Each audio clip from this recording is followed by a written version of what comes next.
Here we are again. Yes, we are. Last episode that we tried to record, I think the tequila got in the way a little bit. Yeah. So this time we're just going to casually sip, but really get into who we are, why we're here. Yeah.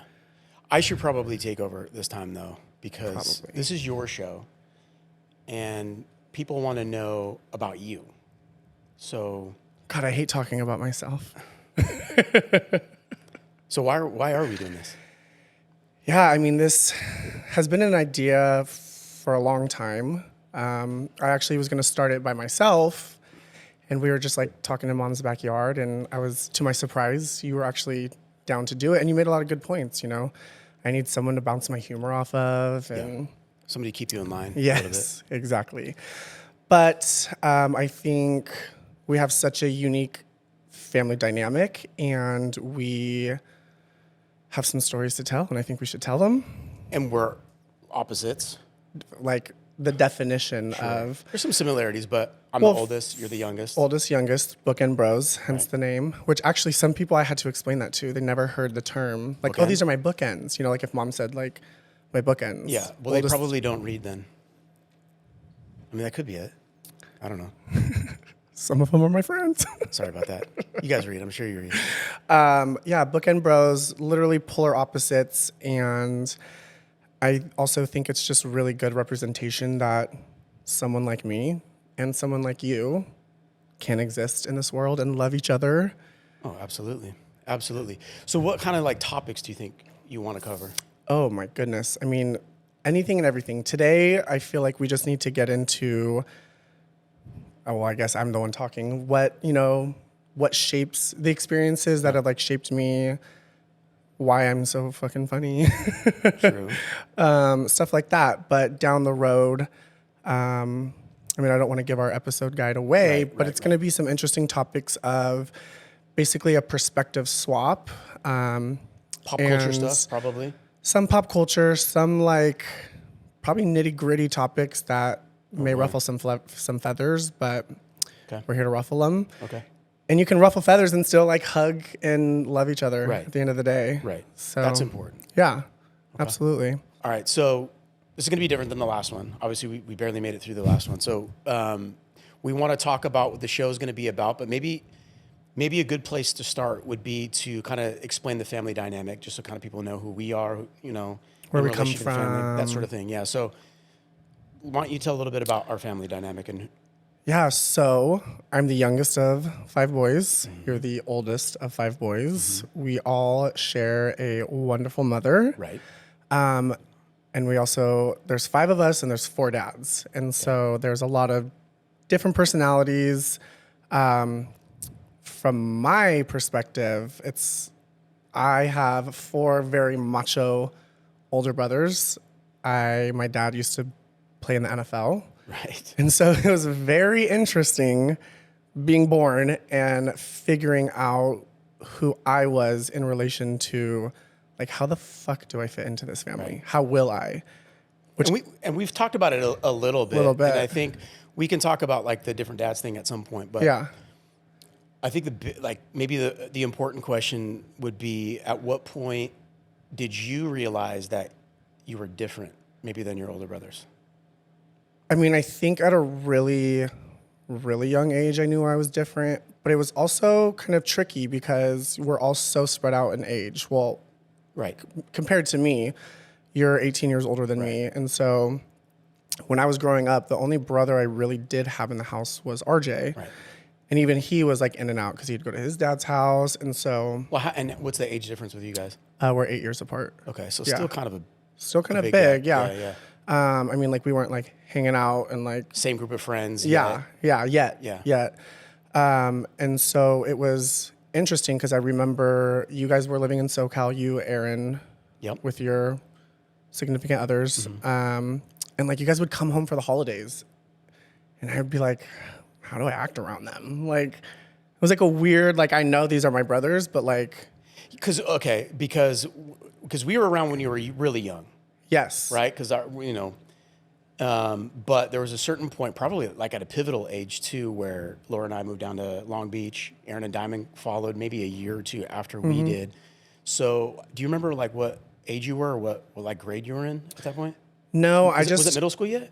No, it was Okay, elementary school. Yeah, Okay. it was. I feel like I grew up as an only child Right? with, like, I had visitors that were my brothers. You Right, know, right. But like, you guys all went through your childhoods together, and you guys could tell stories about Giovanni Court, this, and that. Yep. Me, it was like the lonesome soldier, like at the tail end, like wait for me. And with your parents together Yeah, for, For sure. a sustained period for of time. sure. So yeah, I definitely knew I was different. I think one of the first instances I would say was when I really wanted Barbies for Christmas. I remember that. And mom got me the Barbies, but they were the backup present. Got it. She wrapped them, but she put them under the bed, Okay. and she gifted me GI Joes instead. I don't know if I know this story. And I like threw a fit. I'm like, where the fuck are my Barbies? Right. And then she told Aaron, she was like, go get the fucking Barbies. You Like, can't brush G.I. Joe's hair. No, absolutely not. I wanted to play with the hair. And to right. that point, that's also mom's fault too, because she taught all of us how to braid hair. I braid my daughter's hair. Yep, because she said, when you guys have kids and your daughter wants her hair done, I don't want to hear you say, go to your mom. You better do your job, daughter's Mom. hair. And so that kind of stuck with me. And so I loved playing with hair. So I loved the Barbies and ended up going to cosmetology school. And And by the way, she loved it when we brushed her hair. yeah, So it was absolutely. kind of like she her benefited from too, it. yeah, totally. Absolutely. Okay. So I think that was one of the first. Also, I wanted to be a fucking ballerina for Halloween. Yes, I do remember that. The tutus. Yeah. Yeah. And then we had a neighbor who like came to come trick or treating and saw that I was a ballerina but didn't have a wig, and she was like, "Here you go." And I remember going up to someone's house. I was like, "Trick or treat," and they were like, "Oh my God, you're such a cute little girl." I was like, "I'm a boy." And Oh, like, interesting. Like, how dare you? Like, but I guess like, what did you expect? You were giving gay. Right. You're giving girl. But you didn't want to be a girl. No. Absolutely not. I don't think I knew that at that point. I'm sure there was a lot of identity crises. I got to be honest though, like I don't know. See, the difference I think between me and you is mom actually bought you the Barbies though. I don't know, like because she's in such a different place in when I was young versus when you were young. I don't know if she would have bought the Barbies for me. You know what I mean? Probably not. No. Probably not. I was almost gonna say probably, especially because who your dad was, but also Yeah. my dad was. That's what I don't think Yeah. there's a difference there. I think it was just growth on her part probably. Yeah. Yeah. For sure. But yeah, so those are like the early memories of like, okay, I know I'm very, very different. And it was also like, are these motherfuckers gonna like accept me, or Yeah. are we gonna like? And by the way, like I think back then too, how boys kind of joke around and the whole throwing around that's gay type thing. Yeah. You probably heard that Totally. once or twice. Totally. Well, I do remember. I love my dad. He's an amazing human being. But I do remember we were at dinner, eating dinner at Mira Vista. Yeah. And the news was on, and it was like gay rights or something like that. And my dad was like, "Turn this shit off." And I was like, huh. So I probably shouldn't let you know that, like, I think I'm Right. like maybe that, you Right. know? And so it's like those little comments that like parents can make that they think are like innocent or, Totally. but it was like a big thing for me where I was like, oh shit, like if you ain't fucking with that, then you might not be fucking with me. Yeah, man. And I think, my wife reminds me of this all the time. You say certain things around kids thinking maybe they're too young to pick up on certain things. They're listening. They are. They're listening. They will remember. And, they don't listen to what you say. They follow kind of your example. And if there's some like incongruence there, it'll give you Totally. some things to think about, and maybe you can't be your true self with your dad. So what age was that? I don't know exactly the age, but it was probably like, it was before middle school. Okay. So I was young. Because I remember the first time that we knew. Do tell. my wife could probably tell the story better because you didn't tell me this, but we were at, I think a like street function in Sunnyvale, and I think everyone was there, family. Not sure if your dad was there. I don't know. I don't remember. It's probably not important, but you pulled her aside, and I think you were like 4 or 5 maybe. And I know this is secondhand because I wasn't there, but Laura immediately went and told me because we kind of talked about it a little bit too. And she was like, you guys were sitting there and you had your eye on the guy that was the bartender. I think it was the bartender or waiter or something. And you said, he's cute. And she said, really? And you said, sometimes I think boys are cute too. She's like, that's okay. And I don't know what she said after that. I knew that she wasn't kind of taken aback by it by any means, but she definitely immediately went and told me, and I was like, well, I mean, come on, that kind of makes sense, right? Yeah. So I think everybody had an idea. Yeah. Which is interesting because that's actually like my only, like people always say like, oh, how did you come out? Like, how did you come out? I feel like I never really ever came out. It was like, it was understood, but there was also, well, we can get into that later. Well, there was an evolution for sure, dude. Like, there was, I don't know if you really needed to make an announcement because, and I don't know, because obviously I'm not gay and I don't know that experience, but I would imagine that sometimes it's like more of an intervention thing or like a statement of who you are and sort of like letting everybody know, it doesn't matter how they react to it, but there's probably fears around that. And so from my perspective, and correct me if I'm wrong, but it was sort of like this slow sort of maybe acceptance for you that people kind of knew. And if there wasn't any pushback or any resistance to that, particularly from your brothers, because that's all I'm talking about right now. But what was your like experience, kind of that slow thing? When did you realize that like we knew and you knew that we had no problem with it? Yeah. Well, I mean, there was never any like conversation, right? Like I didn't sit down with you guys. I'd never even really sat down with mom or my dad.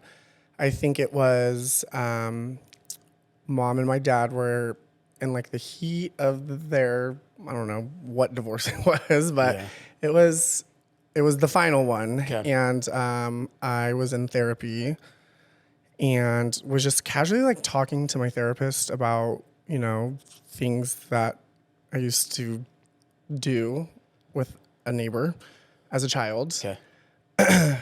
And he was like, so I actually have to like tell your parents this. And because of the relationship with, well, just because safety? It was like, abuse. Yeah. And I never looked at it as that way until then. And I was like, wait, no, that's like just what best friends do.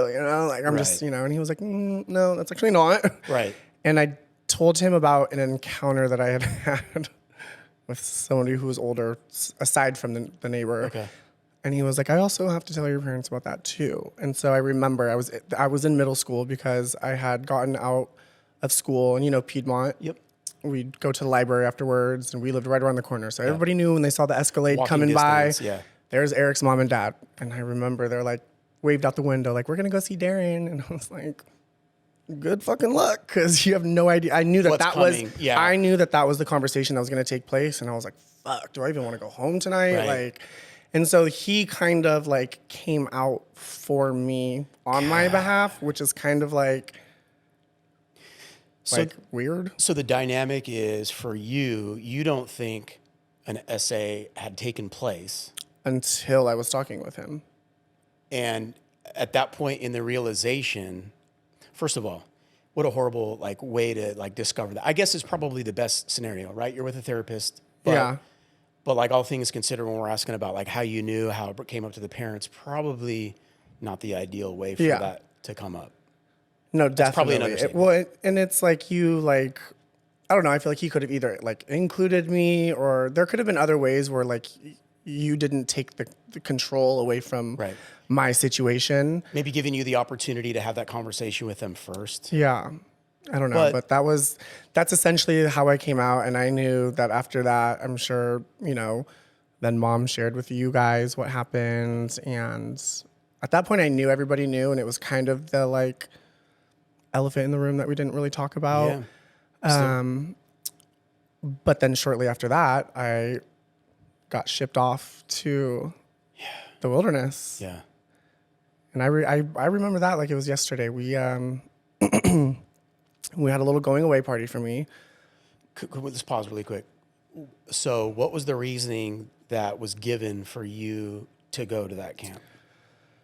I don't know that I even really know the exact reason. I think that mom and my dad's divorce had become very volatile, and I was like the pawn against the other parent. And I think that, you know, my dad did bring to court that I was, you know, essayed when I was a kid. I think I had like told him I tried drugs in like middle school, like Molly or something. I don't know what it was, but I think my dad was just like, went to court and was like, my son is at risk. Like he is a danger to himself. He's a, you know.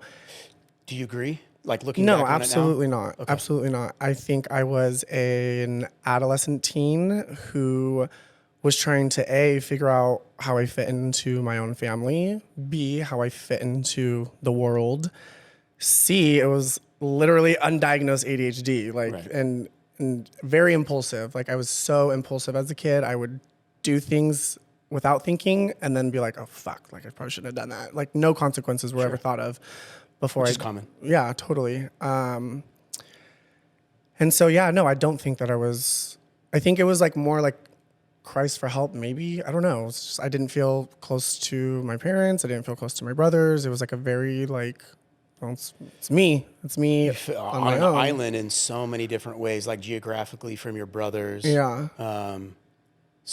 Like how can you receive full support from your parental figures if they're not like fully sure on who you are? Plus you add in that whole situation that you talked about. Well, and that was a huge thing for me too, growing up, was like, am I gay because of what happened to me? Or like, and it was something I had to think about for a long, long time. And I, without a shadow of a doubt, know that I was born this way. Yeah. And I think certain people, pieces of shit in this world, can pick up on, you know, who they want their victims to be. And so I don't think that that influenced my sexuality at all. I think somebody picked up on it and was like, oh.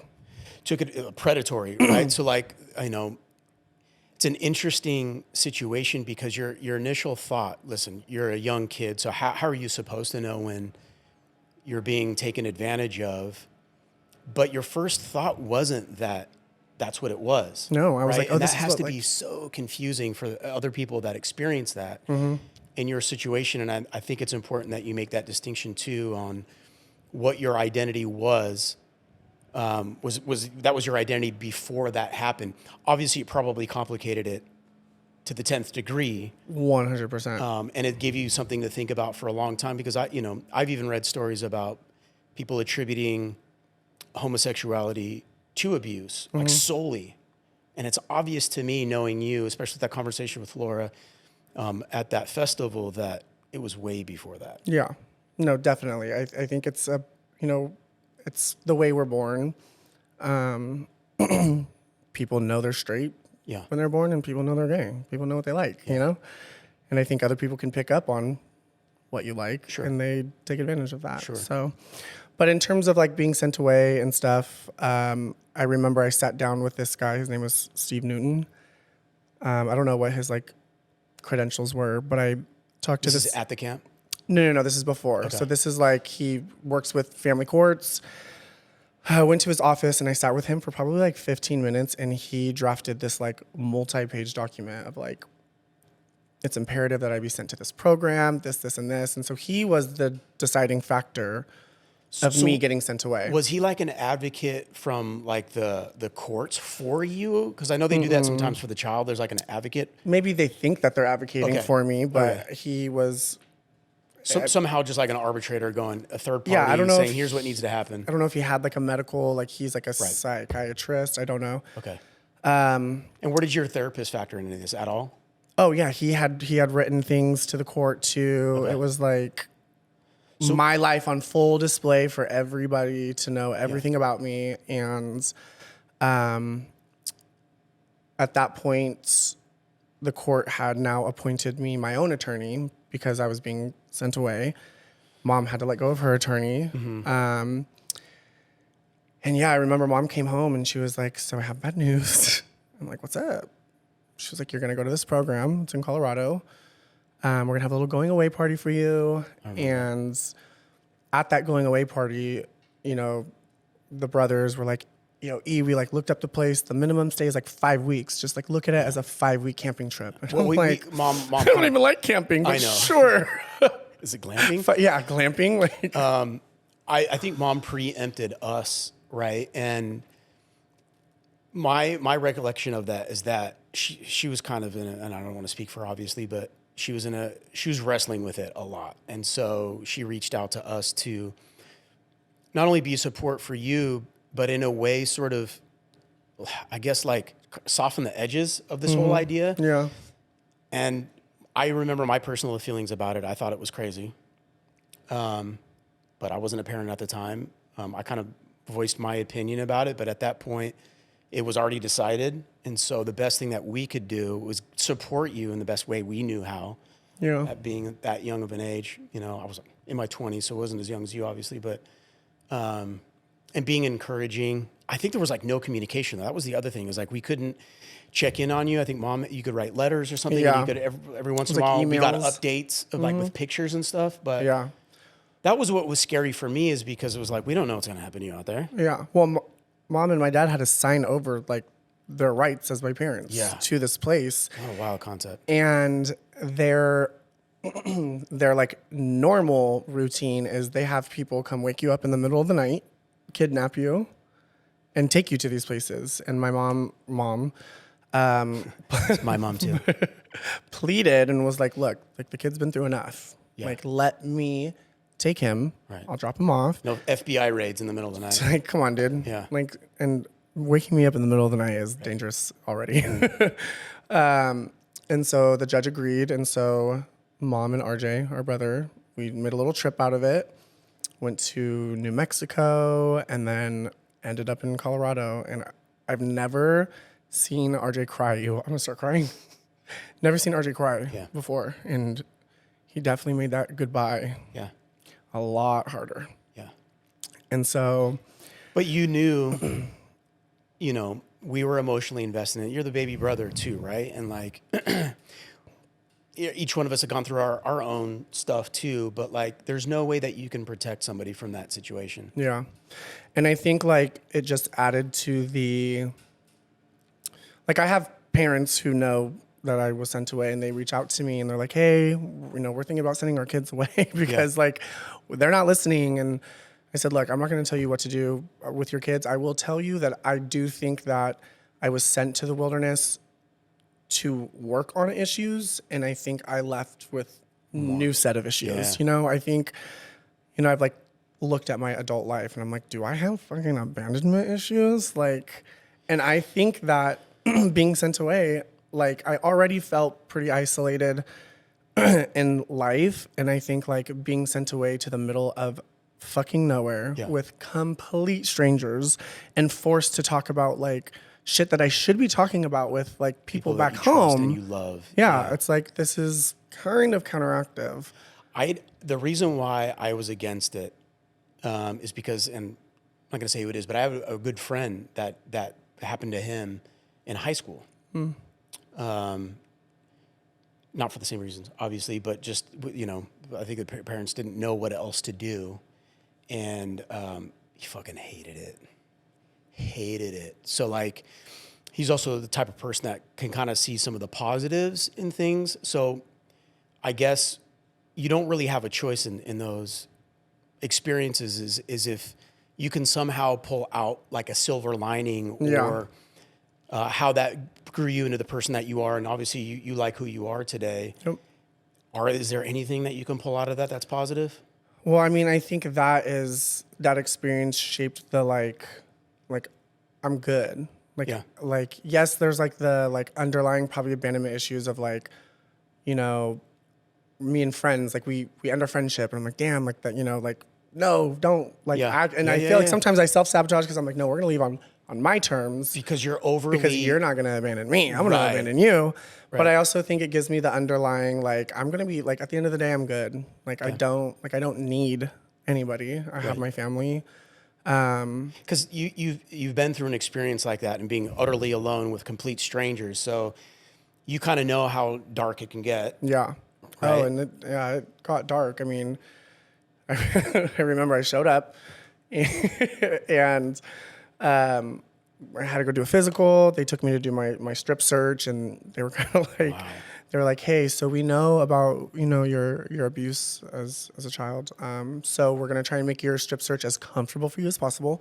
We'll let you do the top half first, and then we'll issue you your shirt. And then I'm like, it's not that serious. Like, I'll get butt ass naked, right? Okay. So they're like, lift. So, lift the front. They're like, all right, turn around, squat, and cough. Obviously searching for drugs or weapons or Yeah, something. yeah. Okay. So I like turn around, I bend over, I spread my cheeks, and I cough. And they're like, no, squat and cough. Don't bend over. And I was like, sorry, it's habit. Oops. But so I think then they knew, like, oh fuck, this kid's gonna be a fucking problem. Yeah. And I went out, got driven out to fucking, God, I must have been in the car for 2 hours. And when I tell you, it's like dirt road. This is in Durango, Colorado. Okay. Dirt road. There's like a fork. You go to the right. There's another fork. Like, there's no way that you can track. Like, if I wanted to run, you're back to lost the in nearest desert. road. Yeah. Yeah, no way. Yeah. I get there, and the first night you have to sleep under a tarp. Like, there's a tarp on you, and there's a camp counselor and a camp counselor. Wait a second. Sleeping next to you? On top of the tarp, so you don't run. You're on run watch. Oh, that's so weird. And so I'm like, I have these two complete strangers sleeping right next to me. I'm in a sleeping bag, and I'm just like in the middle of fucking Colorado wilderness. I mean, that seems like if you had been a victim of something like you're a victim of, that seems like... Right. I mean... it would trigger 100%, like... dude. And I'm like, okay. Were they females or males? Males. It was all like, so the program is, they have an adult part of it. Okay. That's co-ed. Under 18, you have the boys, and then you have the girls, and you only for have obvious reasons, I'm sure. boy counselors. They have girl counselors. Okay. And it was just like, I remember showing up, and like, you're the new kid, right? Like, everybody's in their issued clothes. Yeah. It's like, they're like, oh, who the fuck is this kid? Like, what is he here for? Right. And so everyone starts asking you the questions, and I'm just like, I'm good. I have nothing to work on. Right. And that's kind of you anyway. Yeah, for sure. And you have to, I remember when you go to the bathroom, you have to call your name, so they know that you're not running. So like, you have to do the cool hand Luke, taking it off here, boss. Yeah, but I'm like, you might not get that reference. And no. Okay. But I'm like Eric, like, it's weird saying your own name when you're like trying to take a shit. Right. So I was like, can I say like Tigger? Like, so, and they're like, sure. So like, my thing was like Tigger. Like, oh my God. Tigger. It's like weird, dude. Like, and you're like pooping in holes. Like, you're not, there's no toilet paper. You're using leaves. Like, it was it's like the 19th century. You're like, look at me now and think like, how would I survive a place like that? You only showered once a week at base camp. You got your mail and stocked up on your food, and then you were back on expedition. So what's like the idea of this? Does this make it so rough and uncomfortable that the kids break down and start... appreciate? Is that what it is? I don't know. But I remember the 5 weeks. Yeah. Eric, look at it as a 5-week camping trip. That was all I told myself every day. Yeah, except for 5 weeks came around. I don't even know we went camping with Mom and Rod. Did we? Your mom and your dad. Like, had you ever been camping? No, but you guys had. So you're like, well, yeah, but that's not going to help you. Yeah, and so I remember the 5 weeks. 5 weeks came around, and my therapist Heather. I was like, okay, so Heather, this is my 5 weeks. It's been so much fun. I've learned so much here. Can I go home? She was like, why are you asking me to go home? And I was like, why? My understanding is the minimum stay. Because we put that in your head. Yes. Too. Yeah. And she was like, okay, well, Eric, let me tell you something. 0.5% of people leave this program in 5 weeks.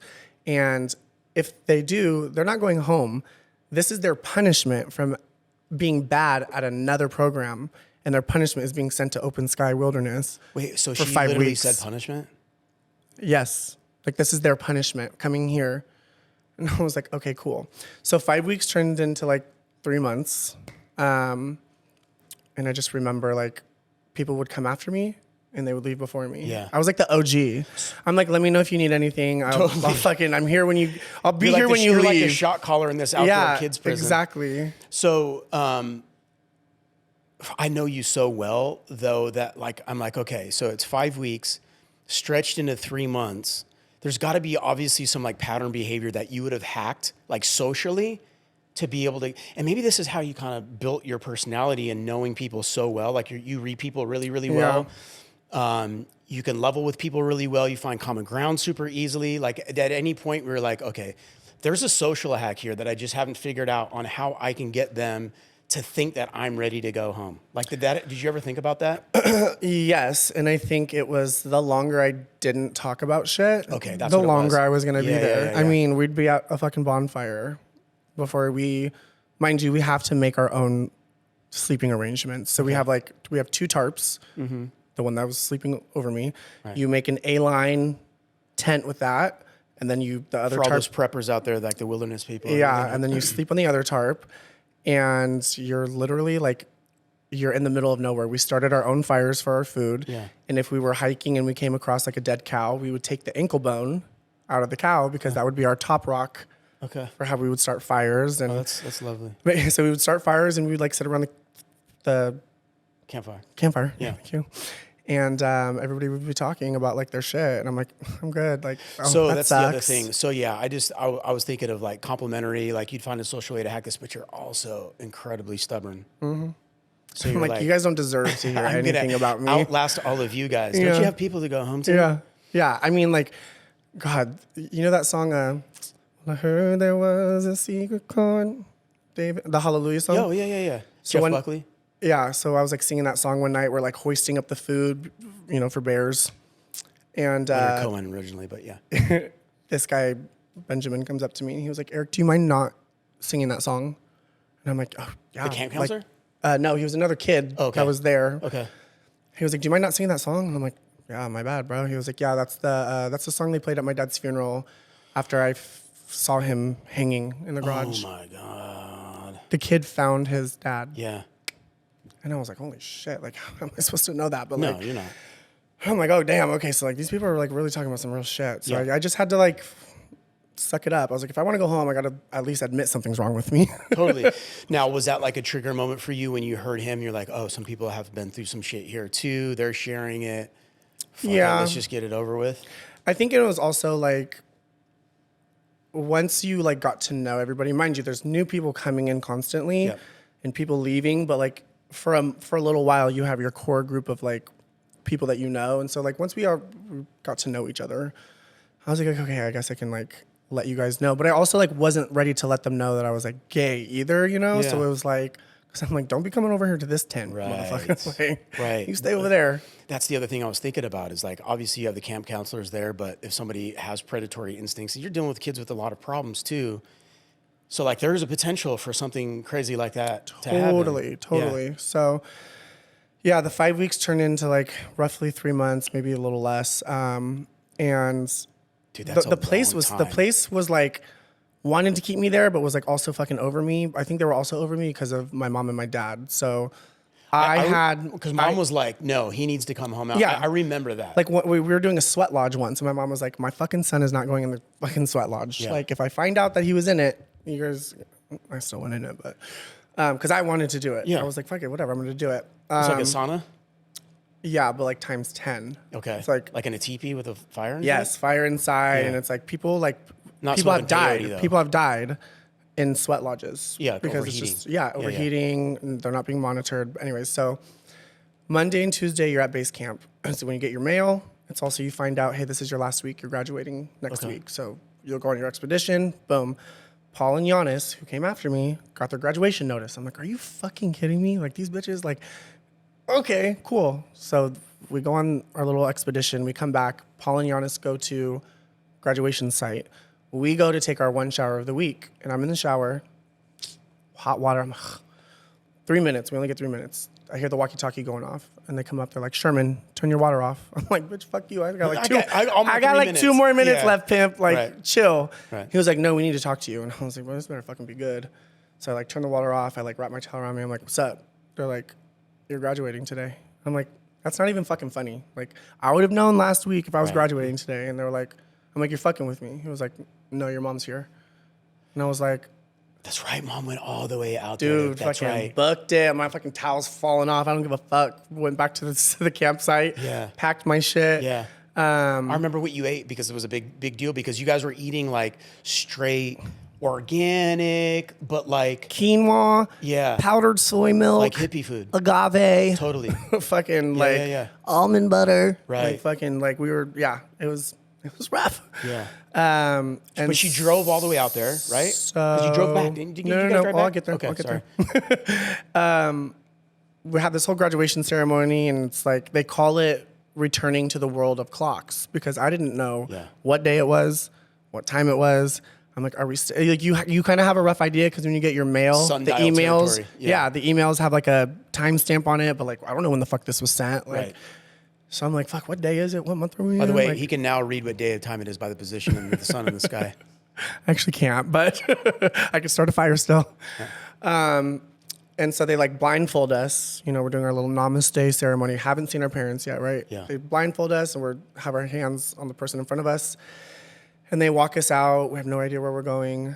And they like turn us and they said, okay, take off your blindfolds. And they were also doing the same thing to our parents, which we didn't know. Okay. And mom is so fucking blind. She runs to the wrong kid and goes, my baby! And the kid's kind of like, and I'm like, Mom, I'm over here. She goes, oh shit, sorry. She's like, my baby. That's hilarious. Yeah, and so Mom's gonna be mad if I don't tell the story, so I have to. We're doing our closing sessions with our therapist, and at this program, anytime you were upset, anytime you were bothered, they would be like, Eric, why don't you do a 4 lines feelings check-in? I'm like, my body is feeling this, my mind is feeling this, my soul is feeling this, and my heart is feeling this. I don't know, some fucking stupid shit. And then they would have to reiterate it, and they'd be like, so if I hear you correctly, your heart is feeling this. Or just whoever you're having a check-in conversation with. Yes. And you'd be like, ahoy. Ahoy? Ahoy. The pirate? Aho. Aho or ahoy? Aho. Aho. One of those. It's like aho or like ahoy. Well, ahoy is like the Chips ahoy. I don't I'm know. thinking of Fucking one of those, but you gotta say it. You gotta say it, whatever. Weird. All right. So Heather was like, my therapist was like, okay, Eric, tell us about your time here. Like, and I was like, fuck this place. This place is a waste of time. Can't wait to get the fuck up out of here. Yeah. And she was like, Eric, why don't you do a 4 lines feelings check-in? Mom's all, fuck that, Heather. Why don't you do a fucking 4 lines feelings check-in? I'm like, Mom, chill, dude. Yeah. But yeah, no, she was like, could not wait to get me the fuck out of there. I thought I was going home. Yeah. And then they broke the news to me. Hey, you're actually going to boarding school in Utah. I was like, are you fucking kidding me? Yeah. So yeah, Mom took me. I had fucking beard, long hair. Hadn't seen a 3 fucking months is a long time, dude. I look like our brother Michael, Yeah, like totally. fucking mountain Shout out, man. And so yeah, she took me to the salon. I remember that tea tree shampoo. Oh my god, it was 3 heaven. months of Got dirt. a pedicure, manicure. Went to McDonald's and got a Big Mac. Kind of made you sick though, didn't it? Because Oh, absolutely. I was eating like organic for 3 months. But yeah, that was like it feels like in another lifetime ago, but it also I like remember like it was yesterday. Yeah, and I like as you're telling the story, I remember having conversations with Mom where she was freaking out about getting you out of there, and it was like she didn't have control. Like you mentioned, they signed over stuff, right? So it was like kind of the parent's nightmare, knowing that there's nothing you can really do. Obviously, besides however she got you to get out and getting out there to you and being like, we're done. So then she obviously knew that even though she's getting you out of the wilderness, now you're going to a boarding school. Yeah. And did they give you a time limit for that? No, I had no idea. So just for like timeline's sake, I was in summer school after 8th grade. Yeah. When I was sent to the wilderness. Okay. So you're going into high school when this all happened. Yes. Yeah. And I remember I must have gone to boarding school like October-ish probably, because I remember I missed Thanksgiving. I was also very bad at boarding school. At that point, I was like, okay, fuck this. Mm-hmm. Like, people are making decisions for my life, and I'm having zero say over it. I had an attorney, and I feel like she, instead of advocating for what I am saying, like your job is to literally verbatim say this is what Eric wants. I think she more was like putting her twist of like, well, I think this is best for him. I'm like, that's not what you're getting paid for, bitch. Yeah. And so I was like fed the fuck up, and I'm like, okay, so boarding school, I was like, oh, there's no point in me being good here. Like I'm I'll show you. You guys want to see a fucking kid, a bad kid? I'll show you a bad kid. Right. And so, like, I don't know what. Was probably the only way that you could exercise any sort of like agency is like the only decision control. you can make is to rebel. Yeah. And so I was in trouble for something. And Thanksgiving night, all the kids, the boarding school was an old Victorian house in Salt Lake City, Utah. And there was probably like 17, 18 boys. Sounds like a dream, right? They were all very ugly. With problems. Yeah. And so, they took the kids out to the buffet, and I sat at our like 17-seat dining room table by myself, like a microwave meal on Thanksgiving. And so, it was like just before Christmas. I think they were like fed up with me, and my dad was visiting. He brought me my snowboard because It's Utah. Yeah, it's Utah. And he brought me my snowboard and was kind of like trying to make a deal with me, like, if you come home live with me, I'll get you the newest cell phone and this and that. They were separated. Yes, they were point. like, who's gonna have custody of Eric when he comes back? And for me, I'm like, damn, that sounds kind of good. Like, and one of the counselors overheard, and that mixed with my bad behavior. One night every Tuesday night or Thursday night, we would deep clean the house, and I was like, fuck this, let's make it entertaining. So I like pulled my pants down and like, of course you did, ran around the house naked. And one of the female instructors, we were in a hallway when I initially did it, and she felt threatened. I'm like, bitch, you by that ass? Yes. Sorry, baby. I was fucking dunking from birth. Everybody knows about that. Yeah. So what happened? So did they kick you out then? They did. Okay. They did it. They took all the kids out again because they didn't want me to like say bye to people. Okay. There was also another thing that happened, but maybe I'll get into that in another story. Yeah. But I was very, very, very bad. Okay. But they pretty much were like, look, we just don't think this is the place for you. Your dad is over here trying to make deals, and that's going against what we're trying to do. And I'm like, so am I leaving? Yeah. They're like, yeah, you're leaving like right now. And I said, peace. Good riddance. Fucking dipped. Yeah. Someone took my fucking Kim Kardashian picture though. Bastards. It's probably Luca. Yeah. I mean, it's probably a hot commodity. Yeah, totally. They were actually probably passing it around. Of course. But what's crazy is like, speaking of like, being in a house with a bunch of boys, like we would like find each other on Facebook when we would like all leave. Yeah. And there was like a handful of dudes that were like, damn, I wish we weren't watched so much because I would have like, and I'm like, Oh, wow. oh, well there, mister. Easy to say now. You wasn't saying all that when we were in person. Yeah. Yeah. Probably the last thing you would have needed at that point, though. Well, fuck, I needed something. Well, so was there like a minimum? Did they tell you like if you're a bad kid, you're going to get kicked out? No. Okay. I think they were just like over me. And I said, good, because I'm fucking over you guys too. Yeah. But the shitty thing is because I got kicked out, I didn't get credit for the schooling that I was doing there. So you were already came behind in high back school. home Yeah. and started my freshman year, second semester, with 0 first semester credits. So I was doing like 7 periods, and I'm like, Jesus Christ. Like, you guys all think you're trying to help me. You're actually fucking me over. I mean, now that I think about this in like a timeline context, that wasn't that long ago, though. No. Honestly. No. Like what?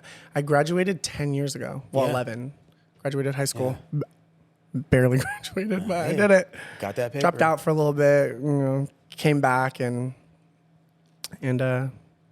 got it done. So, I just think I have a lot of stories to tell, and I think people, I talk to people all the time. They're like, you need to write a book. You need to write a book. And I'm like, I don't even fucking read books, let alone I'm not going to write a book. Yeah. But like, what a better way to like talk about shit, a talk show. And so like, I think people learned a lot about you. totally. A little too much, but No, I mean, whatever. I think it is a great representation of kind of who you are. Obviously, when people meet you, you're super comfortable with who you are. Yeah. And I think when you go through situations like that, you either never ever find yourself, like it's just a slippery slope forever, or you center in on who you are, and there's no shame. Yeah. None at all. And I think people have a preconceived notion of me, like, I like to look pretty, but like once they get to know me, they're like, damn, you look cool. Like, and it's like I'm like the homie. I'm just like the pretty homie. You know what I mean? And we're super proud of you.